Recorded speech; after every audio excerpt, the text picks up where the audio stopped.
Very good morning student. Previous class में हम discuss कर चुके हैं breathing and exchange of gases. उसी का एक पार्ट है, वो है आपका mechanism of breathing. Mechanism of breathing है। आप जानते हैं कि ब्रीदिंग क्या एक प्रोसेस है। इसमें क्या होता है, इनहेलेशन और एक्सहेलेशन होता है। नहीं, क्या होगा, इनहेलेशन प्लस एक्सहेलेशन होता है, एक्सहेलेशन होता है। इसी को आप क्या करते हैं, इसी को आप ब्रीदिंग करते हैं। लेकिन जब मैकेनिज्म की बात करें तो आप जानते हैं कि मैकेनिज्म में क्या होता है, मैकेनिज्म में दो तरह से होता है। एक होता है इंस्पायरेशन और दूसरा क्या होता है, दूसरा होता है एक्सपायरेशन होता है।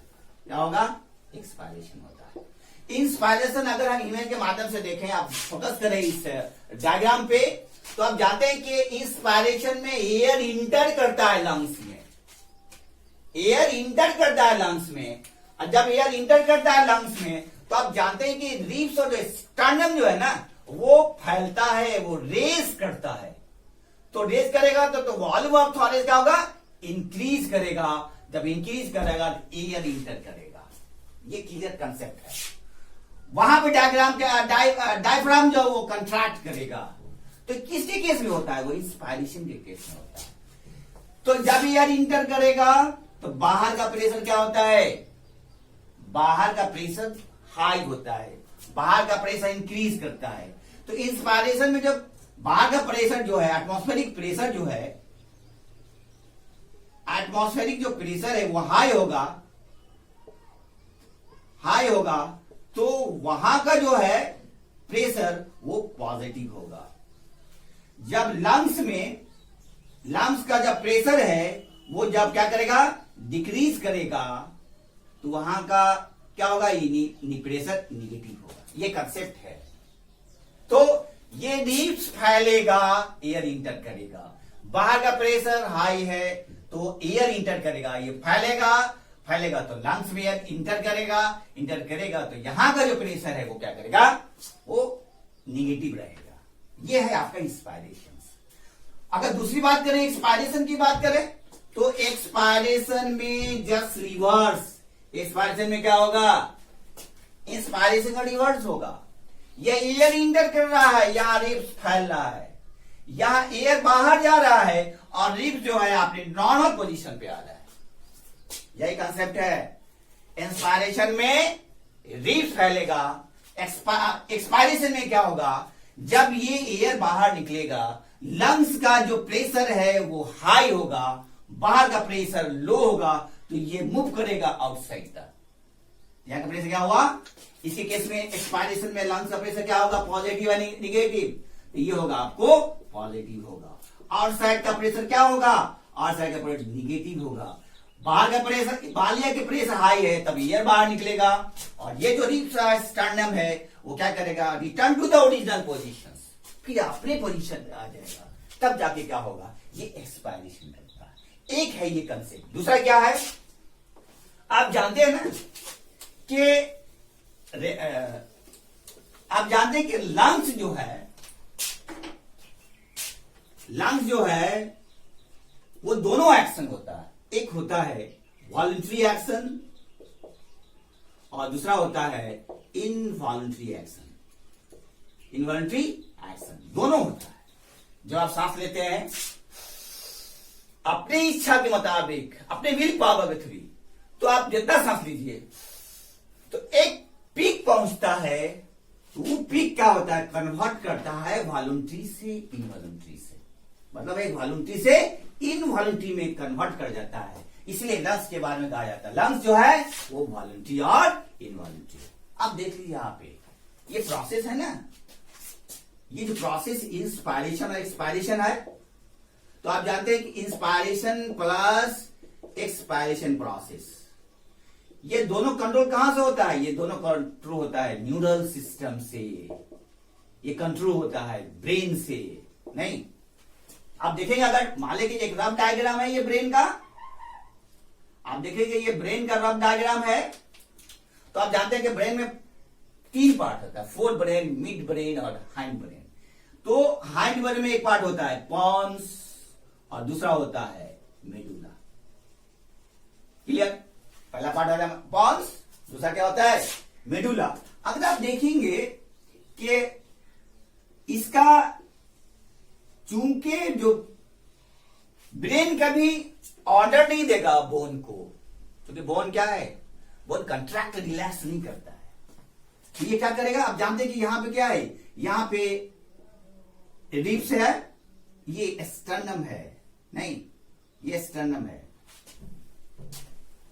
आप देखेंगे यहां पे, अगर इसकी बात करें, आप यहां देख सकते हैं, इस डायग्राम से देखिए, यहां पे देखिए कि ये देख रहे हैं ना, ये क्या है, ये आपका रिब्स है, ये क्या है, स्टर्नम है।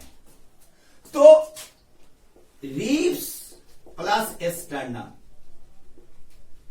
एक जो पॉन्स है इसका नर्व कांटेक्ट रहेगा रिब्स से, और जानते हैं कि दूसरा पार्ट आपका क्या है, डायफ्राम है, डायफ्राम है ना।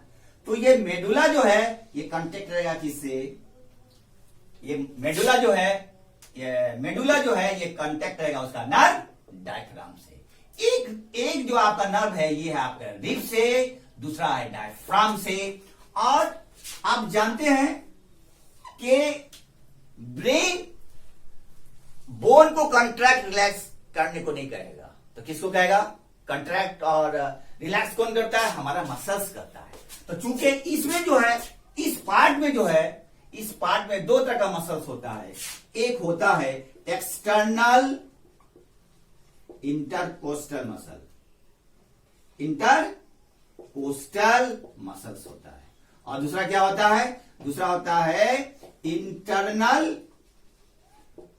Intercostal muscles. दो तरह का मसल्स हुआ, क्योंकि मसल का काम ही है कि क्या है, कॉन्ट्रैक्ट और रिलैक्स करना।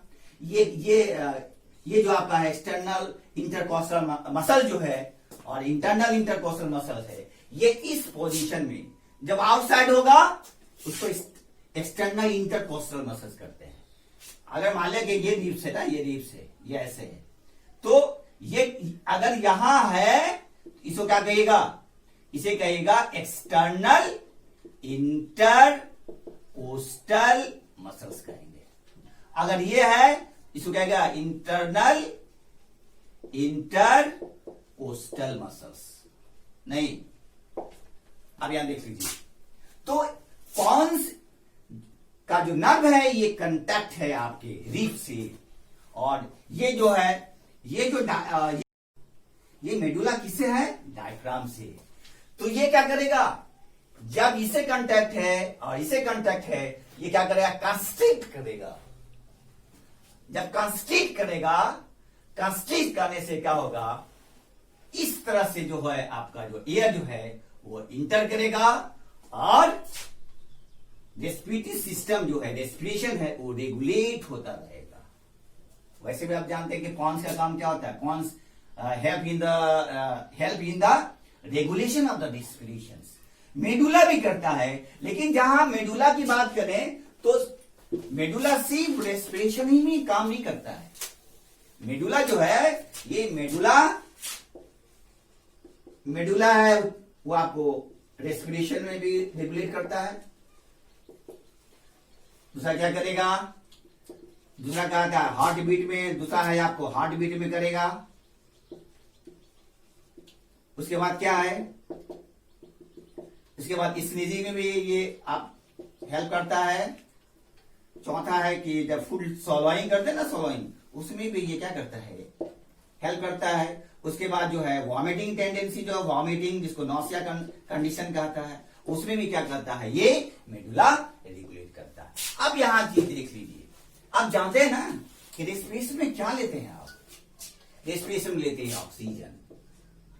ये ऑक्सीजन हमारे लिए कंपलसरी है, क्योंकि जब तक हमारे टिश्यू में नहीं जाएगा, जब तक हमें क्या होगा, एनर्जी नहीं मिलेगा। ये कंपलसरी है। अगर टिश्यू में नहीं जाता है तो हमारा रेस्पिरेटरी सिस्टम जो है वो डिसऑर्डर हो जाता है, वहां डिजीज कॉज करेगा। क्यों, एक एग्जांपल देखते हैं। एक डिजीज है, उसका नाम है एंजीना। क्या नाम है, एंजीना। ये होता है क्या, एंजीना, ये एंजीना है कि चेस्ट में पेन होता है, पेन, दर्द होता है हार्ट में, चेस्ट में पेन होता है। रीजन कहां है? रीजन यह है कि वहां पे ऑक्सीजन की डिफिशियंसी हो जाती है। क्या हो जाता है? डिफिशियंसी हो जाती है, वहां ऑक्सीजन नहीं पहुंच जाता है। तो जब ऑक्सीजन नहीं पहुंचेगा तो वहां चेस्ट पेन होता है। तो इसीलिए कहा जाता है ऑक्सीजन जो है वो कंपल्सरी पार्ट है हमारे बॉडी के लिए एनर्जी प्रोड्यूस करने के लिए। आप एक चीज देख लीजिए, आप ऑक्सीजन ले रहे हैं ना, तो ऑक्सीजन ले रहे हैं तो आपके टिश्यू में जा रहा है ना, तो इसके लिए एक इंस्ट्रूमेंट आता है, एक इंस्ट्रूमेंट आता है, उस इंस्ट्रूमेंट को कहते हैं एस्पायरोमीटर कहा जाता है। क्या बोलते हैं? एस्पायरोमीटर कहा जाता है। एस्पायरोमीटर में क्या होता है? An instrument which measured the volume of respirations, volume of respiration। ये रेस्पिरेशन के वॉल्यूम को क्या करेगा? मेजर करेगा, कितना है कितना नहीं है वो मेजर करता है, इसलिए इसको कहा जाता है, इसलिए इसको हम कहते हैं एस्पायरोमीटर। आप कैसे समझिएगा? तो आप जानते हैं जो रेस्पिरेशन का जो वॉल्यूम होता है ना, मतलब रेस्पिरेटरी वॉल्यूम जो कैपेसिटी जो है वो डिफरेंट टाइप्स का वॉल्यूम होता है। ये वॉल्यूम जो है एक ग्राफिकल फॉर्म में होगा। ये ग्राफिकल ये फॉर्म में क्या करता है? इंडिकेट करता है, जिससे आपका पता चलता है कि आप कितना ऑक्सीजन लिए, कितना ऑक्सीजन एक्सपायर किए। ये ग्राफिकल फॉर्म में होगा, जो ग्राफिकल फॉर्म डिफरेंट वॉल्यूम में होगा। अब देख लीजिए ग्राफ बता रहे, आप जानते हैं कि एक वॉल्यूम है जिसको कहा जाता है टाइडल वॉल्यूम। क्या बोलते हैं? Tidal volume. टाइडल वॉल्यूम किसको कहते हैं? टाइडल वॉल्यूम कहा जाता है कि आप एक नॉर्मल स्टेज में आप बैठे हुए हैं, नहीं नॉर्मल स्टेज में है, तो ये जो नॉर्मल स्टेज है इसमें कितना आप ऑक्सीजन लेते हैं, इसका वेट कितना होता है? इसका वेट होता है हाफ लीटर। कितना होगा? हाफ लीटर होता है। तो एक जो ग्राफ का फॉर्म है, अगर आप ऐसे लिए, ये नॉर्मल पोजीशन है, इसको क्या कहते हैं? टाइडल वॉल्यूम कहा जाता है। तो एक नॉर्मल पोजीशन है, तो नॉर्मल पोजीशन में आपका कितना ऑक्सीजन का वेट होगा? नॉर्मल पोजीशन में आप हाफ लीटर आपका ऑक्सीजन होता है, आप हाफ लीटर ऑक्सीजन लेते हैं, तो इसको कहा जाता है टाइडल वॉल्यूम।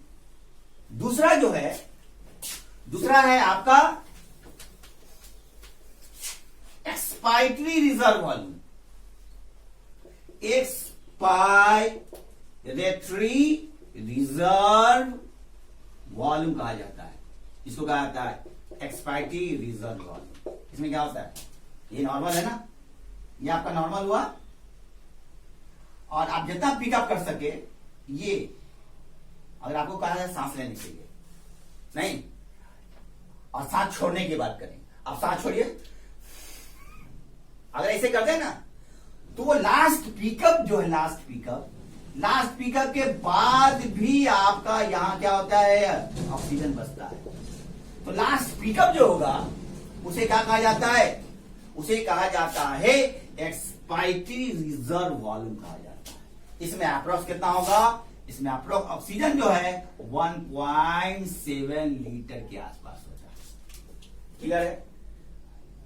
एक्सपायरेटरी बाहर मतलब बाहर निकाला है, ऐसे निकालेंगे उस स्टेज में, तब भी आपके लंग्स में क्या होता है? वो ऑक्सीजन का जो वेट है वो बचा हो जाता है, उसको कहा जाता है रेसिडुअल रिजर्व वॉल्यूम। क्या होता है? रेसिडुअल रिजर्व वॉल्यूम होता है। उसमें भी आपको अप्रोक्स जो है 1.2 या 1.25 लीटर बच जाता है।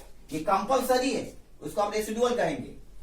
मतलब अगर तीसरे की बात करें तो ये है आपका रेसिडुअल, बचा हुआ जो है कंपल्सरी है। क्यों? आप जानते हैं ना, ये कंसेप्ट है आपके स्ट्रोक का। जब आप खींचते हैं तो वो सिकुड़ जाता है।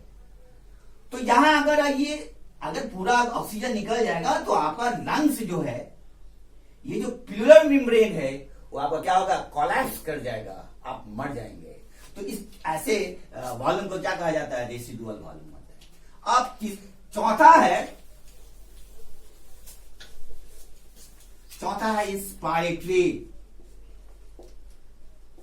Inspiratory reserve volume.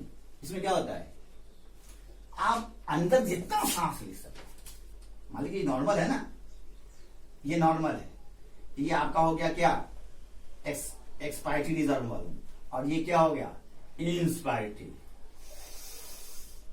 आप जितना ले सकिए। उस स्टेज में आपका 3 लीटर होता है, नहीं 3 लीटर होता है, आप जितना दो सांस लीजिए। तो इंस्पायरेटरी में जो आप बाहर करते हैं तो वहां आपका 3 लीटर ऑक्सीजन क्या होता है, वो निकलता है। तो ऐसे प्रोसेस को इंस्पायरेटरी रिजर्व वॉल्यूम होता है। और पांचवा क्या है, पांचवा है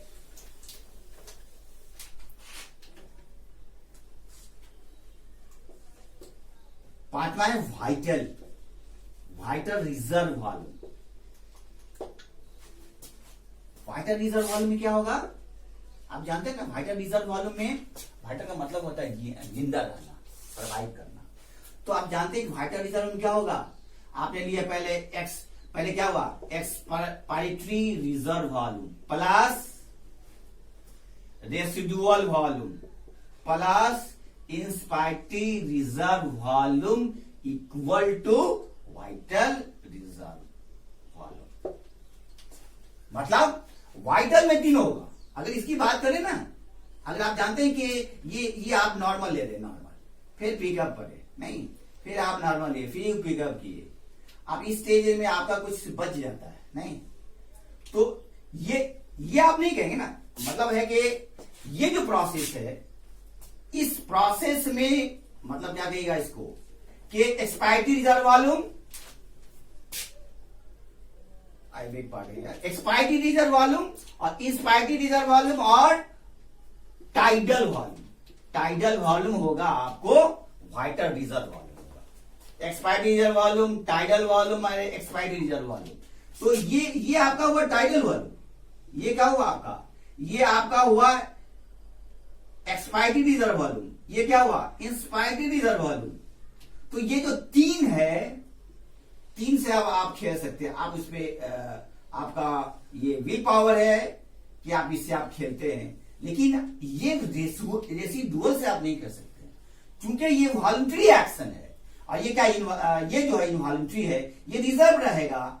तो वाइटल रिजर्व किसको कहेंगे, तो वाइटल रिजर्व वॉल्यूम उसको कहेंगे जो expiratory reserve volume plus tidal volume plus inspiratory reserve volume को हम क्या कहते हैं, वाइटल रिजर्व रेस्पेक्टिव वॉल्यूम कहा जाता है, जिसके वजह से हम सरवाइव कर सकते हैं।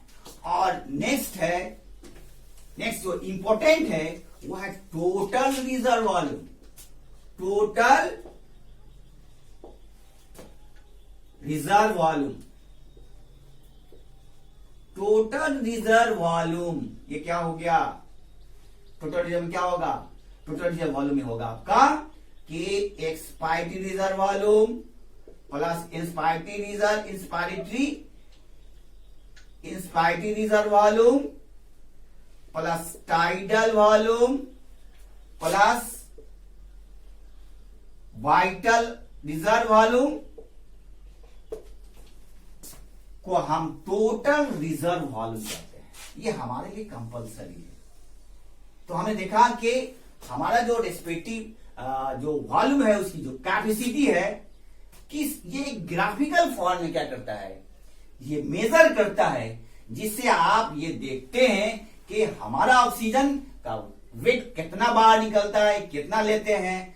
तो ये जो मेजरमेंट है, ये जो इंस्ट्रूमेंट है, वो हम किसके जरिए करते हैं, ये इंस्ट्रूमेंट करते हैं, एस्पायरोमीटर है। तो हमने देखा कि ये जो मैकेनिज्म है, ये जो रेगुलेशन है, डिफरेंट कंट्रैक्शन और रिलैक्सेशन से होता है।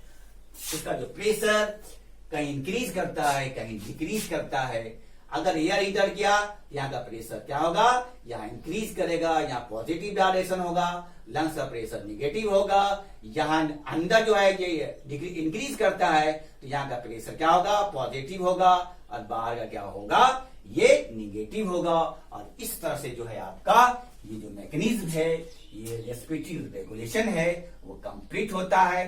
तो टू दी पॉइंट आप इमेज के माध्यम से आपका कंसेप्ट क्लियर होना चाहिए। एक एक पॉइंट पर ध्यान रखिए। आप जब इसको एक्सप्लेन करेंगे, जब आप इसको पढ़ेंगे, तब जाके आपका कंसेप्ट क्लियर होगा।